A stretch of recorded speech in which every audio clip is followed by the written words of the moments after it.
Rubiela Tapasco Arenas, periodista. Le pregunto, Rubielita, ¿dónde está su papá? Mi padre está en el cielo, en la dimensión desconocida, retornó a la casa del Padre. ¿Y cuánto hace que se fue para allá? Hace muchos años, mi hija tenía 4 años. O sea, ¿recuerda en qué año fue? Eso hace 27 años. Usted desde muy jovencita empezó a laborar en la radio. ¿De qué edad? De 17 años. 17 años. Y en ese entonces usted era estudiante. Yo era estudiante de colegio y bueno, yo ya sabía, uno viene a este plano terrenal a hacer algo en la vida y eso era lo mío. Volvamos a su papá. ¿Su papá qué hacía? Mi papá era un campesino, jornalero, se iba los lunes a las 5 de la mañana, cogía un carro ahí a la salida de Santa Rita, mi casa queda en Santa Rita, la casa materna, la casa de la familia, entonces ahí salía, cogía un jeep, un bus que lo llevara por 11 casas, por todo ese lado de Pueblo Tapado para abajo, y por ahí trabajaba. Trabajaba, laboraba en las actividades de la recolección. Del campo, pero fundamentalmente mi papá construía hornos para hacer panela, que en esa época era una actividad del sector agropecuaria floreciente, importante en el Quindío. Es decir, era constructor de infraestructuras en el campo. Trapiches para hacer panela, sí. Los hornos, esas pailas grandes, y nos traía panela el fin de semana cuando regresaba a la casa, panelita muy bien hecha, no le echaban azúcar. ¿Cómo llamaba su papá? José Jesús Tapasco Gómez. José Jesús Tapasco Gómez, ¿cómo murió? Murió en un accidente yendo para la finca un lunes por la mañana.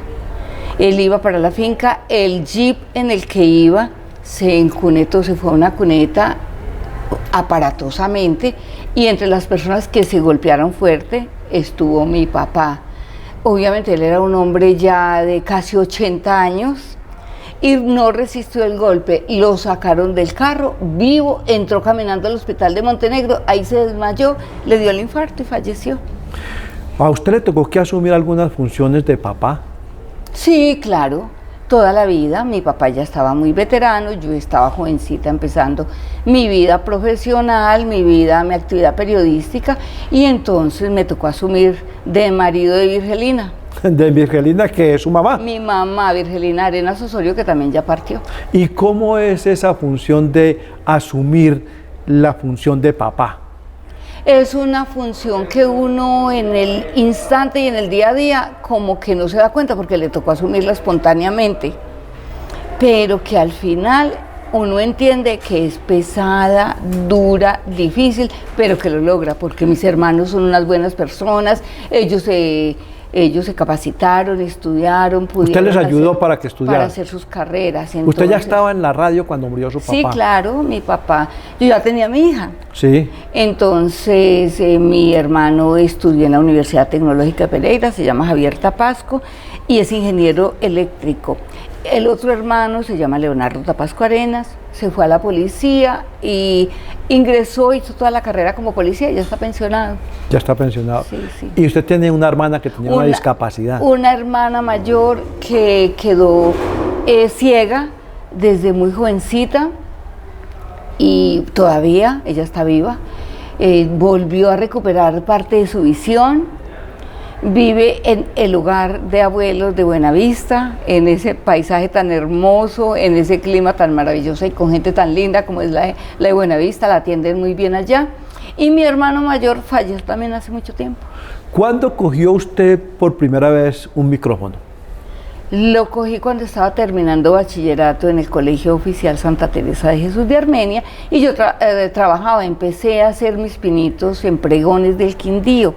Emisora filial de Caracol Armenia, funcionaba en el 5º piso del Banco Cafetero. ¿Pero de una vez como periodista o hizo primero pinitos como locutora?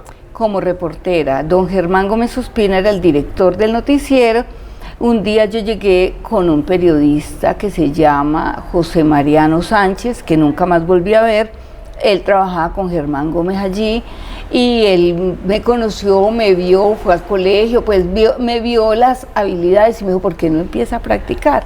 Y me llevó a la emisora, habló con don Germán me recibió, me aceptó y me entregó una grabadora. Cuando usted estaba niña, ¿usted pensó que iba a ser periodista? Cuando yo estaba niña no pensaba sino en estudiar y en jugar. Sí. Pero ya después, muy jovencita, adolescente, a mí me empezó a gustar.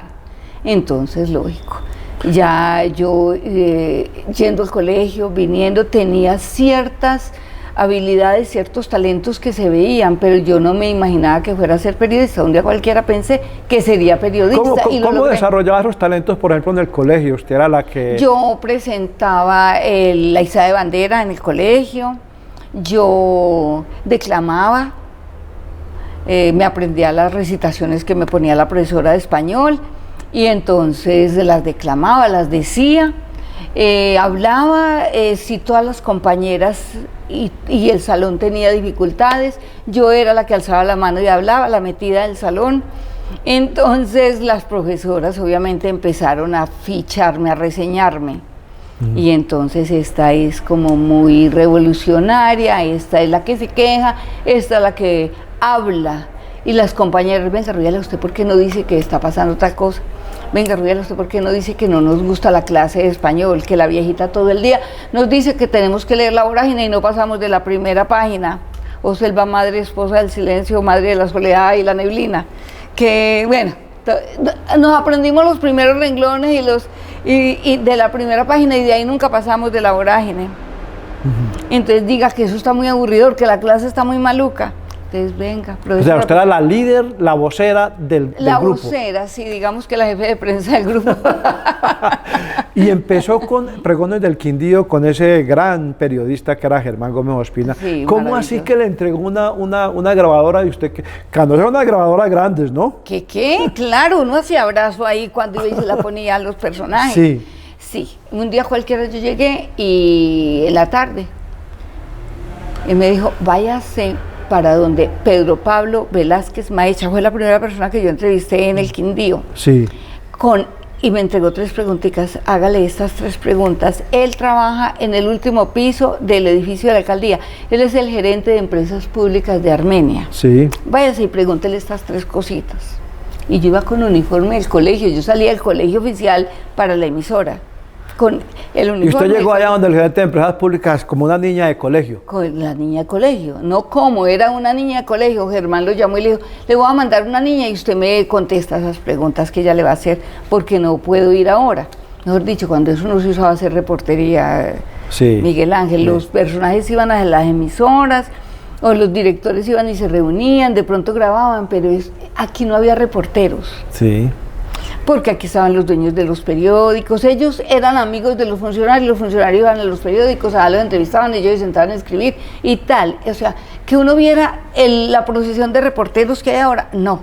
Sí. Entonces, yo me fui para allá, le dije a la niña secretaria, señorita, vengo de parte de don Germán Gómez de Caracol a entrevistar al doctor Pedro Pablo Velázquez. Ella fue, entró, habló, y él dijo que sí, que pase. Yo entré. La atendió y... El más querido del mundo mundial, se quedó sorprendido de verme. Y le hizo las preguntas. Yo le hice la primera pregunta, él me respondió, le hice la segunda, él me respondió, y yo le hice 2 más de mi propia cosecha. De su cosecha.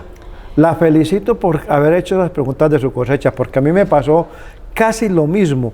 Un señor que usted conoce, que se llama Aldemar Rojas Martínez, me dijo exactamente lo mismo, tenga esta grabadora y aquí están las preguntas y vaya, haga estas preguntas. Y yo hice exactamente, no se me ocurrió ninguna otra.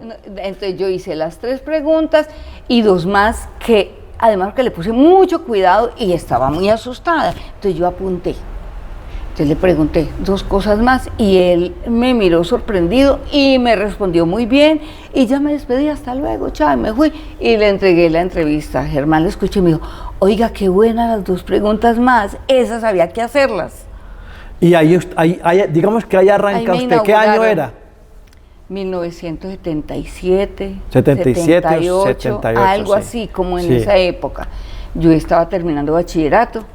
Entonces ya los colegas de ahí de Caracol señores, hombres todos, porque en Caracol no tenía sino una compañera que se llamaba Celina Cardona, una gran mujer que trabajó con Montecristo y vino a trabajar aquí con Henry Pineda, Sí. una voz hermosa y era de radioteatro. Ella trabajaba con Habla Armenia, Sí. que de Henry Pineda. Henry era el gerente de Pregones del Quindío. Ella era la única, pero era intocable, pues era una señora ya grande, con toda la suficiencia para que nadie la molestara, pero yo sí era una niñita de uniforme. Entonces, los colegas, no le voy a dar nombres, comenzaron a decir, ¿y a usted quién le dijo que usted era periodista? Sí, claro, a molestarlo a uno. Las mujeres no sirven sino para que uno se las coma y se vayan para la casa. A propósito de eso que usted acaba de decir, Y se lo digo porque me lo dijeron así a mi edad. Yo era una niña que todavía no me había graduado en el colegio, inocente de mi casa, no me dejaban salir, tenía que pedir permiso, y que un hombre me diga a mí, un señor de esos, esa cosa, yo temblaba de la cabeza a los pies. y Las diga, mujeres no sirven sino para tener hijos, váyase a hacer oficio a su casa. le decían, Entonces yo, don Germán, es que los señores no están, no les paré bola, no se preocupen, él hablaba con ellos, pero eso daba lo mismo. Entonces, ¿qué dije yo? Necesito la licencia de locutora. ajá, ¿para qué decir? Es que yo tengo licencia de locución. Legitimar mi trabajo, y mandé la solicitud al Ministerio de Comunicaciones, edificio Murillo Toro en Bogotá. Mandé la carta y me contestaron como al mes. Sí. Un telegrama, llegaba Sí, el telegrama. Lo telegrama. tengo todavía. Señorita Rubiela Tapasco, preséntese al 4º piso, creo, edificio Murillo Toro en Bogotá. Y arranqué en un bus de expreso bolivariano una noche para Bogotá con la plática del pasaje, Miguel Ángel. ¿Cierto? ¿Quién le dio la plática del pasaje? ¿Su papá? Mi papá, Sí. yo le dije a mi papá y él me dio la plática del pasaje. Eso significaba que no se podía comprar 2 botellas de petróleo en mi casa esa semana. Porque se cocinaba con Porque, petróleo. claro. Sí. Entonces, cogí el bus por la noche, ellos muertos del miedo me dejaron ir. Porque yo solita, una Sí, niñita, de 16, 17 años. más o menos. Se fue usted para Bogotá. Me fui, me bajé ahí en el terminal, cogí un bus que me llevó hasta el centro, porque eso queda en pleno centro ahí. Usted no había ido a Bogotá. En mi vida. Usted no había salido a ninguna parte. No, De hecho, usted no había salido. Santa Rita, Usted no había salido de Santa Rita. no. Entonces me fui, me bajé ahí, pregunté, un policía me dijo que coja este bus que la lleva hasta el centro, se baja en tal parte. Me bajé, caminé 3 cuadras y llegué Sí. allá con mis crespitos de niña de colegio y con uniforme, mejor dicho, casi que con el uniforme del colegio. Y llegó con el telegrama. Ves que a mí me citaron. A mí me citaron acá, yo tenía tarjeta de identidad. Entonces, ¿usted es Rubiela Tapasco? Claro, yo soy Rubiela Tapasco. Pues era una bebé.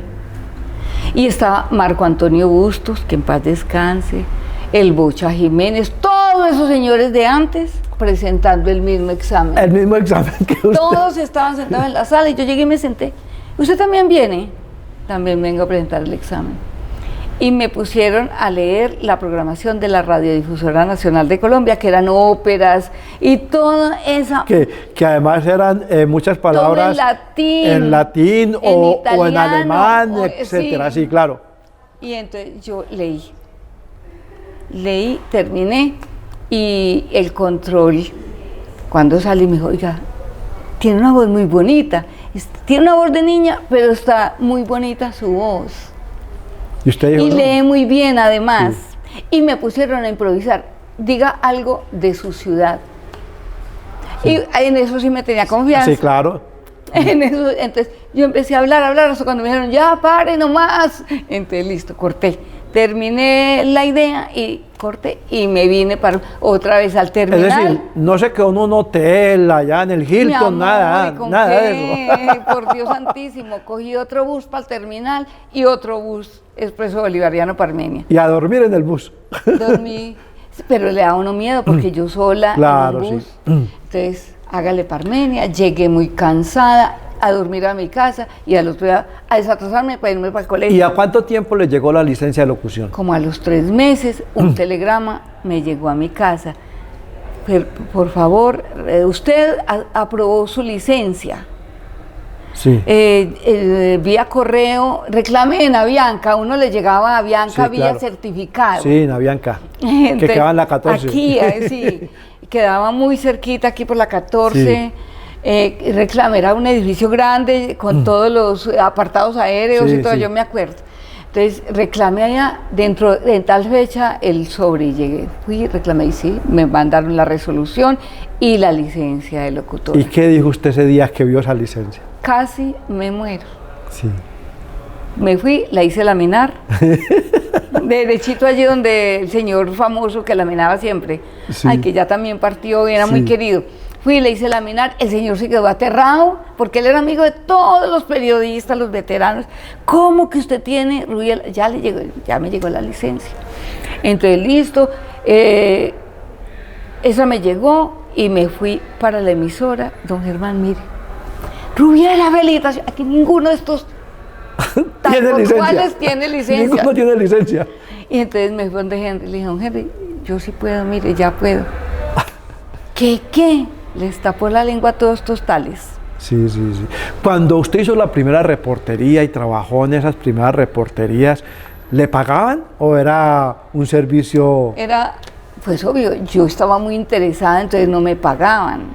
Pero ya con la licencia. Pero ya usted- con la licencia, digamos que a los 6 meses, don Henry Pineda me ofreció 500 pesos semanales. Sí, para trabajar Para allá lo que en hiciera, Pegones del en Quindío. Pegones del Quindío, entonces yo me ganaba 500. Cada sábado él me entregaba los 500 pesos. Sí.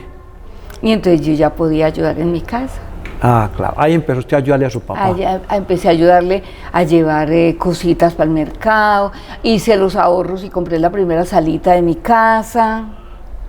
En mi casa no había muebles, no había, o sea, había 2 fogones de petróleo viejitos. Entonces ya cambié los fogones de petróleo por unos mejores. Sí, y ahí empezó la vida. Usted dijo ahora una cosa, una grosería que le dijeron unos tipos Sí, que sí, trabajaban sí. allá en Pregones del Quindío, que las mujeres no sirven sino para uno comérselas. ¿Usted ha sido objeto de ese acoso sexual durante el desarrollo de su vida periodística? Claro que sí, Miguel Ángel. Claro que sí, obviamente uno le toca luchar con eso, aparte de luchar contra la pobreza, contra la desigualdad, contra las dificultades. Todavía las mujeres ahora en esta época se quejan y denuncian. Antes uno no podía ni quejarse ni denunciar, le tocaba Darle patadas al tipo, puñetazos. codazos, patas, zancadillas, lo que sea, por uno dar el paso siguiente. Sí, le tocó duro. Me tocó duro, Sí. ¿Por qué? Pero salí adelante, me fue bien. Ellos empezaron a respetarme, a ver que trabajaba, a ver que no me acostaba con los funcionarios, a ver que... Con los funcionarios a los que con le hacen los que las tenía que entrevistas, entrevistar, sí. porque también ellos, ay, esta niñita, bueno, vea tan... Y entonces todo el mundo empezaba a preguntar si yo esto, si yo aquello, si yo hacía, si yo no hacía. Y yo juiciosa, porque yo entendía que tenía que salir adelante. Yo tengo que salir adelante, yo tengo que superar esto, yo tengo que ser periodista, yo sé que puedo, ya tengo la licencia, para mí la licencia es un arma fundamental. Rubiela, ¿cuándo terminó el bachillerato? Yo terminé el bachillerato, ay, como En el colegio oficial, me oficial gradué. de señoritas. Ajá, ¿En qué año? como en el 77. 77 algo así, tal vez, 77, sí. 78, algo por esa Sí. época. ¿Y por qué no escogió estudiar una carrera profesional? Porque no tenía plata. Estaba pelada, estaba Hombre, pobre. éramos 5 hermanos en la casa. Y yo ya me estaba ganando 500 pesos semanales, Miguel Ángel. Yo ya podía ayudar con el mercado en mi casa. Entonces, ya me pagaba el pasaje, yo no podía gastarme un peso en otra cosa. usted trabajó en Pregones del Quindío con Germán Gómez Ospina y luego, Y luego Henry Pineda se fue para HJZA y me llevó como locutora. que era Radio Estrella. Me llevó como locutora allá, era frente al Banco de la República. Ahí trabajé un tiempo y Nelson Sabogal me llamó a trabajar a Radio Ciudad Milagro. Sí. Trabajé un tiempo y ya Jorge Eliezer Orozco me llamó a trabajar, me vine a trabajar a Pregones del Quindío nuevamente con Esaú Jaramillo Esaú Jaramillo, y era gobernadora Lucely García. años 78, Y 79. Alberto Gómez Mejía, alcalde. Alcalde, Entonces le caí bien a Lucely. Lucely me veía entrevistarla y tal. Yo la llamaba, le hacíamos entrevistas al aire, ta. Y entonces un día le dijo a Jorge Eliezer, ella tenía muy buenas relaciones con Jorge Eliezer, oye, ¿por qué no te llevas para RCN? Esta niña de Caracol es buena, esta niña de Caracol es buena, llévesela, es buena entrevistadora, es trabajadora, es seria, es responsable, llévesela. ¿Fue en esa época que a usted lo pusieron la Caracola Rubiela Tapasco? Sí, porque arrancó la campaña de la Caracola por el río Magdalena. Sí. Y yo era la única mujer en el Quindío. Sí. Entonces yo era la Caracola. Le decían la Caracola. Y entonces se fue a trabajar con Jorge Eliezer Orozco. Me fui a trabajar con Jorge Eliezer Orozco y ahí hice 11 años de mi vida, seguidos, derechitos. Después, al mismo tiempo era corresponsal del Tiempo, corresponsal del País de Cali. O sea, ya hice una carrera más consolidada en la práctica periodística, porque además no había más mujeres, era yo sola reinando aquí. Sí, era la única mujer que trabajaba en los medios de comunicación. En la Universidad del Quindío había tecnología educativa, entonces algunas niñas empezaron a salir de tecnología educativa a hacer el trabajo periodístico, Sandra Milena Urrea y otras más. A Sandra le fue muy bien, hizo su carrera como abogada y ya de ahí terminó y se fue. Yo me quedé en Caracol, ya a raíz de la muerte de Ernesto Acero, que iba a ser el director de noticias de Caracol. A mí me llamaron Carmen Elisa Valencia, que en paz descanse también. Ella había trabajado conmigo en RCN y ella consideró que yo podía ser la persona para ejercer el cargo y me fui de RCN a Caracol a dirigir las noticias. Después de trabajar en Caracol, ahí en Caracol usted, ¿a dónde le tocó el tema del terremoto? ¿En Caracol? En Caracol, sí. Usted gana un premio de periodismo Simón Bolívar. El Premio Nacional de Periodismo Simón Bolívar. ¿En qué año? Me lo gané en el 99. ¿Con qué? Con todo el trabajo que hicimos en la transmisión del terremoto. En la década cuando empieza el año 2000, ¿a dónde pasa? Terminamos el trabajo en Caracol a raíz del terremoto también y me voy a la Oficina de Comunicaciones de la Corporación Autónoma Regional. La doctora Alba Inés Pareja me llamó, muy querida, y trabajamos allá hasta diciembre. En diciembre me llamó el doctor Álvaro Patiño a que hiciera el último año de su gobierno con él en la alcaldía.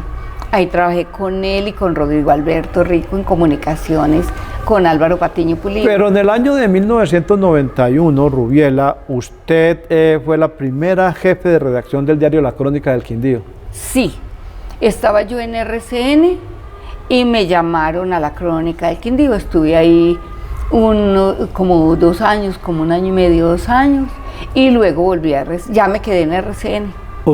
Para usted, ¿qué ha sido? Usted ha trabajado también en Telecafé, fue directora recientemente del noticiero de Telecafé. Sí, he hecho todos los medios. ¿Dónde se ha sentido mejor? ¿En la radio? No, me encanta la radio. ¿En la escritura de un periódico o en la televisión?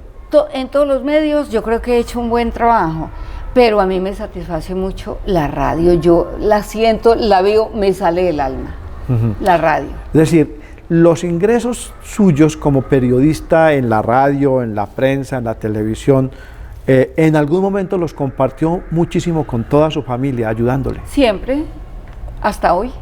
¿Hasta hoy todavía? Hasta hoy, sí, hasta hoy, sí. Es decir, usted reemplazó a su papá. Y a mi mamá. Y después a su mamá, sí, ¿cierto? Claro. En la casa. Sí, claro. ¿Usted es la mayor de la casa? No.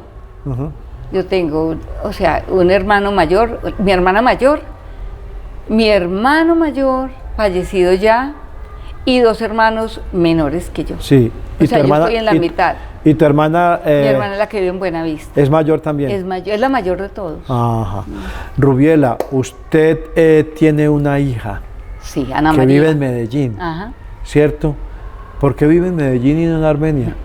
Porque ella terminó su bachillerato a los 15 años y medio y se fue a estudiar antropología en la Universidad de Antioquia. Esa era la carrera que ella quería, la hizo su maestría y su doctorado allá. Todo lo ha hecho allá, pues todo, mejor dicho, todos sus estudios los ha hecho en Medellín. Y por internet, está preparadita, vive en Medellín, se quedó a vivir allá, conoce más Antioquia que el departamento del Quindío en materia académica y profesional.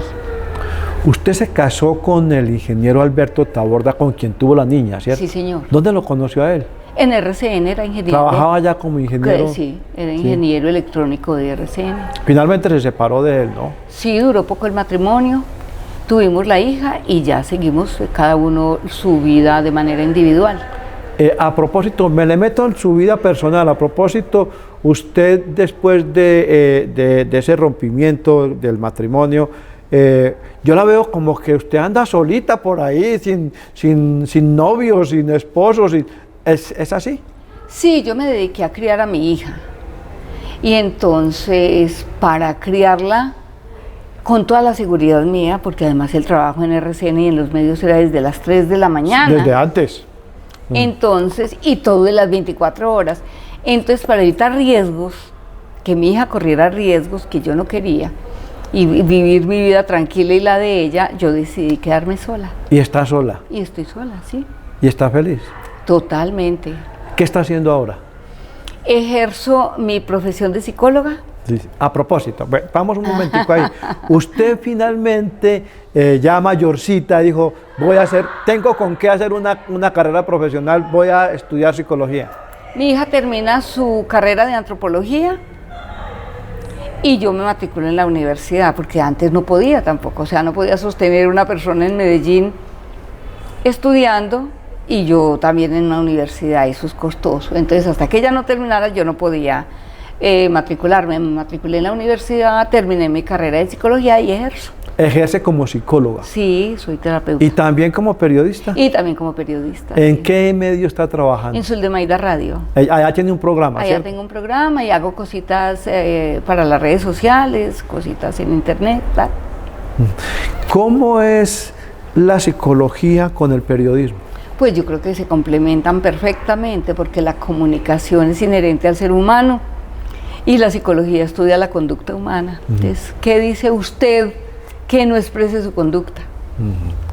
Sí. Rubiela, hubo un momento en los medios de comunicación donde a los periodistas, y eso lo sufrimos usted y yo que hemos trabajado tanto tiempo juntos, nos reclamaban o casi que nos expulsaban de muchas partes porque no teníamos tarjeta profesional de periodista, ¿cierto? ¿Recuerda ese episodio? Yo luché toda mi vida para obtener la tarjeta profesional de periodista hasta que lo logré. Y cuando lo logré, la derogaron. Claro, es que sí, compartimos esa historia, Rubiela Tapasco y yo, porque además juntos hicimos toda la documentación, fuimos al ministerio, hicimos los exámenes, lo que había que hacer, y recién nos llegó la tarjeta profesional de periodistas. La Corte Constitucional, por la Constitución de 1991, prácticamente la derogó. Pero de todas maneras yo la sigo teniendo. Para mí es un honor tener mi tarjeta profesional. Claro, yo también la tengo. Y yo sé que para muchos profesionales de la comunicación ahora sería una gran idea tener la tarjeta profesional. Tener una tarjeta profesional. Mueren por tener una tarjeta casi como todos la los profesionales tienen tarjeta, el ingeniero, el contador, el abogado, etcétera, ¿cierto? ¿Por qué no tener una tarjeta profesional de un periodista? Debería ser válida. Pues en la era de los influencers, ¿qué tarjeta profesional A dan a los propósito, influencers? Rubiela, ¿usted cómo ve el periodismo de hoy? Lo veo como tiene que ser, o sea, superficial, porque eso son las redes sociales. Lo veo con muchas noticias falsas, porque eso son las redes sociales, y los periodistas, generalmente, no hablo de todos, basan y obtienen su información, su fuente primordial son las redes sociales. La otra vez el periodismo se hacía en estas salas, es decir, con lecturas, con mucho trabajo. Yendo a la fuente, oliendo, ¿cierto? Sintiendo, viviendo cada momento de la vida y de la noticia. Ya eso ya no. Ya, muy poquiticos lo hacen. ¿Y eso qué repercusión tiene para la sociedad? Pues repercute en que es una sociedad mal informada, que si nosotros los oyentes, los lectores, los ciudadanos no acudimos y no tenemos una capacidad crítica para saber cuáles son los buenos periodistas, estamos out, porque estamos creyendo cosas que son falsas. Hay mucha noticia falsa, hay mucha mentira. La gente cree que lo que le dijeron por el WhatsApp o que lo que le dijeron en Facebook o en Instagram es la verdad, y esa solo es parte de una realidad. Cuando usted Entonces trabajó es muy en difícil, cuando pobre usted democracia y pobre sociedad. cuando usted trabajó en RCN y su director o su jefe inmediato era Jorge Eliezer Orozco, la gente decía que usted peleaba mucho con Jorge Eliezer. Es verdad. Sí, sí. ¿Por qué peleaban? Pues porque teníamos muchas contradicciones, yo no estaba de acuerdo con cosas con él y él conmigo. Entonces teníamos una sana discusión constante, permanente, pero mire que duramos juntos toda la vida. Entonces eso significa que era muy sana la discusión, que era interesante porque eso le permitía a los oyentes de RCN saber qué estábamos diciendo, poniendo un punto de vista alto para los oyentes informarse. Ellos sabían quién se ubicaban, sabían quién tenía la razón o no, o por lo menos ellos se hacían un criterio. ¿Cómo recuerda usted a Jorge Eliezer? Con agradecimiento, lo recuerdo como un hombre muy talentoso, con una voz muy linda, muy interesado en la realidad de la región, con errores, claro, con defectos, claro, pero yo lo que recuerdo de Jorge Eliezer, lo que prefiero recordar de él, es un hombre que me abrió las puertas de RCN, que me enseñó cosas interesantes, con quien debatí, con quien discutí, con quien peleé, si así lo quieren llamar, pero con quien me entendí durante muchos años y quien me permitió hacer un trabajo periodístico que hoy me tiene donde estoy. Sin él no hubiera podido estar aquí. Rubiela, fuera de Jorge Eliezer Orozco y de Germán Gómez Ospina, ¿qué otro periodista tiene una gran influencia en su vida, un periodista regional? Mis colegas en RCN y en Caracol fueron muy importantes para mí porque fue con los que viví. Carlos Silva Mejía fue un hombre muy querido, Gonzalo Uribe, súper querido. Usted, Miguel Ángel, trabajó conmigo durante muchos años, Nayibi Toro, Carlos Augusto Becerra, de los nuevos, Lina María Zapata, la recuerdo, Sandra Milena Urrea, son mujeres y hombres. Ernesto Acero para mí fue un gran personaje. Ernesto Acero Cadena. Ernesto Acero Cadena para mí fue una persona que influenció mucho mi vida. Obviamente Juan Gozaín, que era mi jefe en Bogotá y con él me llevé muy bien. Yolanda Ruiz. Darío Arismendi en Caracol, Yamida Amat en Caracol, o sea, grandes figuras del periodismo han tenido gran influencia en mi vida y me parece que yo no he perdido el tiempo y que sin ellos, sin toda esa gente, porque todos lo fueron empujando a uno, le fueron dando luces, fueron un ejemplo para mí en mi trabajo y lo logré hasta hoy. Rubiela, ¿usted está escribiendo algo? Sí, estoy escribiendo cositas. Cuénteme algo de eso. Estoy escribiendo desde hace muchos días, paro y vuelvo y es que no es fácil concentrarse en la escritura. Entonces paro y vuelvo. Además hace días me fracturé una mano, entonces eso sí que fue difícil. Sobre mujeres, cosas de mujeres del Quindío, mis entrevistas, mis recuerdos con muchas mujeres de la región que vale la pena no olvidar. Y ¿no ha pensado en escribir esa vida maravillosa de Rubiela Tapasco, nacida en un barrio de Armenia, en el sur de la ciudad, donde vivía la gente pobre de la ciudad, donde vivía, digamos, los campesinos recolectores de café, de labranza, de esa época de los años 60 y 70, el barrio Santa Rita, una mujer que nació allá, que tuvo que hacer de papá y luego ahora más adelante de mamá y abrirse camino frente al machismo. ¿No ha pensado hacerlo? Es que eso le pasa a mucha gente. Pues no importa. Es que yo no considero que eso sea un ejemplo para nadie, para mi hija sí, pero creo que igual que mi vida ha sido la vida de muchas mujeres en el barrio Santa Rita, en Puerto Espejo, en La Isabela, en el Recreo, en cualquier barrio, en La Milagrosa, donde sea. Hay muchas mujeres que madrugan mucho, que trabajan mucho, que les toca duro y sin embargo son modelos, ejemplos de mujer y de seres humanos. Entonces me parece que pues escribir sobre mí como que no lo he pensado. ¿Usted cree que ha cambiado la vida de no solamente de Rubiela Tapasco, sino de las mujeres de los años 70 a las de ahora, en la segunda, en la tercera década del siglo XXI? Yo creo que sí, todos los días cambia. O sea, lo más seguro que no tiene es el cambio.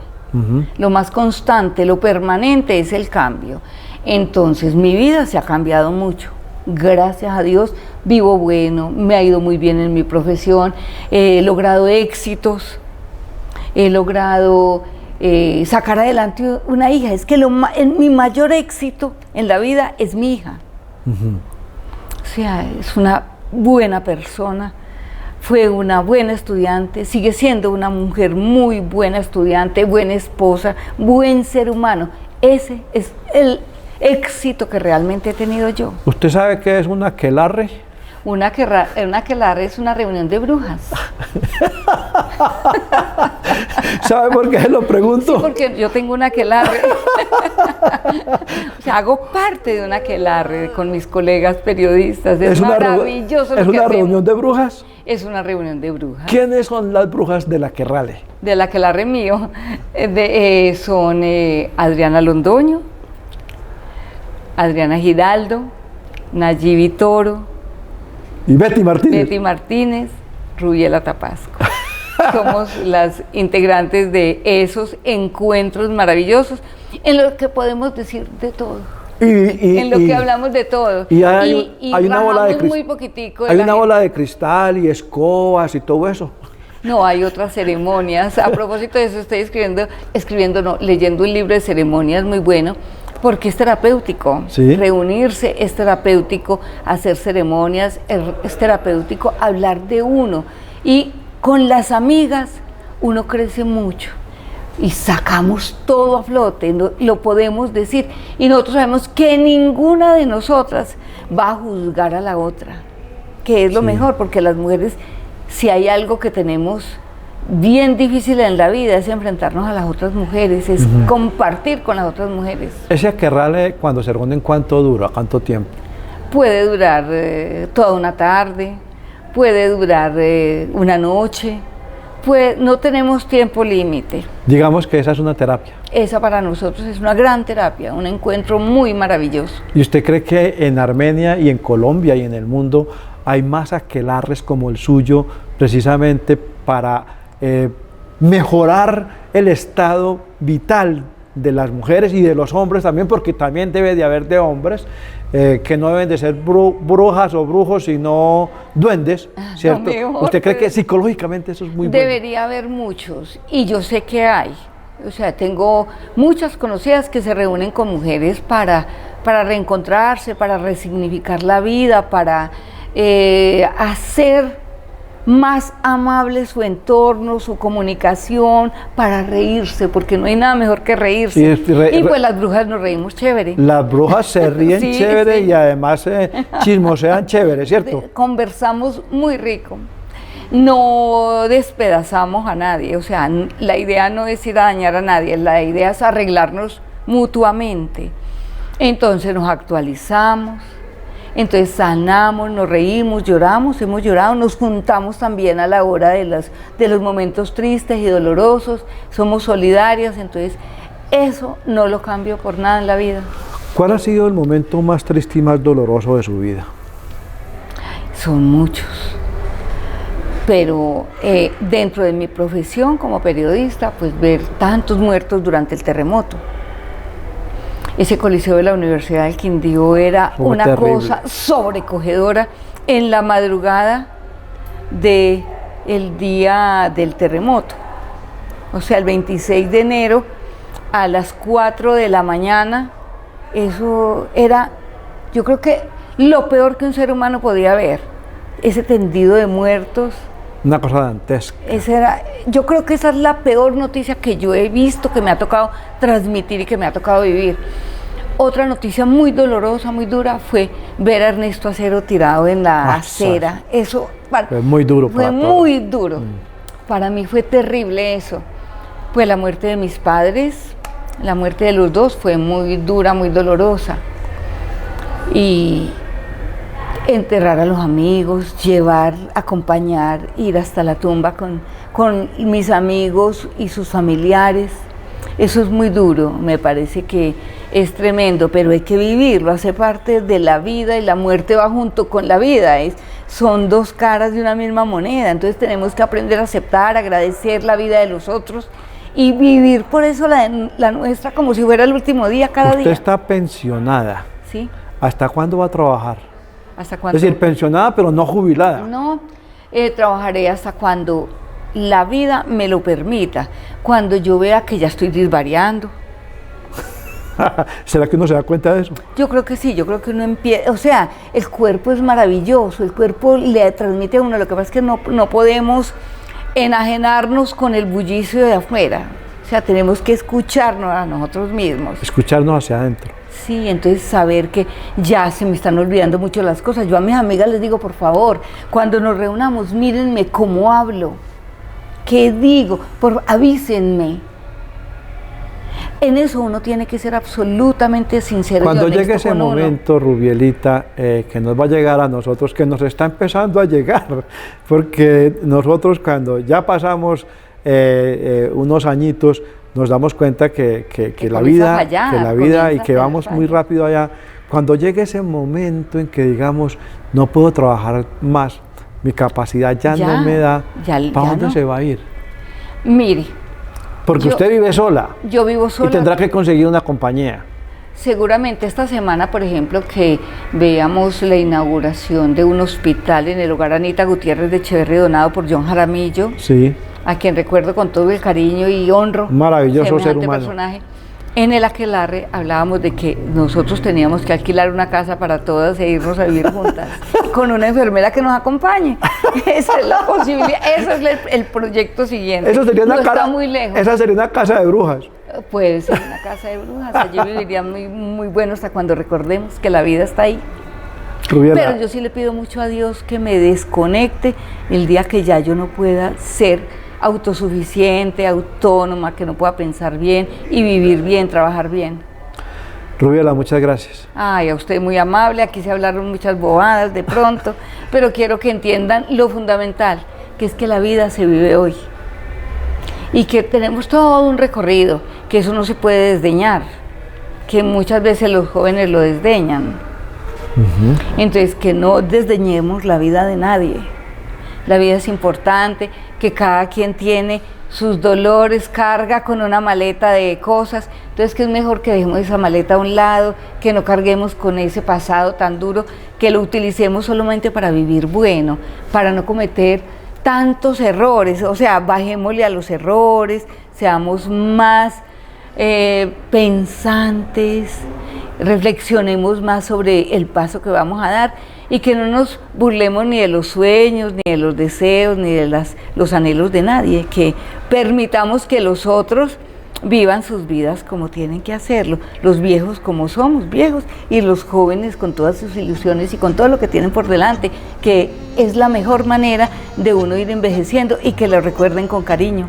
Rubiela Tapasco Arenas, periodista y también psicóloga, y muy pronto escritora, porque está haciendo su libro, ha estado aquí con nosotros en Vivir para Contarlo.